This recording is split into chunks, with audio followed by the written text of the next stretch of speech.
اس سے بڑی رعایت آپ کو کیا ملے گی کہ ایک تو ابھی نیکی ہوئی نہیں اور نیکی کا خیال آ گیا کہ میں یہ نیک کام کروں گا تو نیکی لکھ دی گئی، اور پھر جب آپ نے وہ نیکی کر لی تو 10 نیکیاں لکھ دی گئی۔ بدی کا خیال آ گیا، کوئی مسئلہ نہیں، جب تک وہ کی نہیں تب تک وہ لکھی نہیں گئی، اور لکھی بھی گئی تو ایک لکھی گئی۔ یاد رہے کہ قیامت کے دن جب حساب ہوگا، جب اعمال تولے جائیں گے، تو اس سے بڑی رعایت آپ کے لیے کیا ہے؟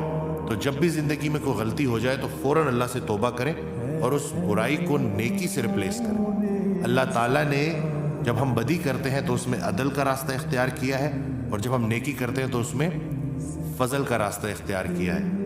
حضرت واصف علی واصف رحمۃ اللہ کا بڑا پیارا جملہ ہے، وہ اسی لیے کہا کرتے تھے کہ نہ علم کا دعویٰ کرتے ہیں نہ عمل کا دعویٰ کرتے ہیں، تیرے فضل کا دعویٰ کرتے ہیں۔ جب اللہ کا فضل ہو جائے نا، اللہ کی رحمت ہو جائے، تو پھر کچھ بھی امپاسبل نہیں ہے۔ شیطان ہمیں اصل میں ڈراتا رہتا ہے، ورغلاتا رہتا ہے اور خوف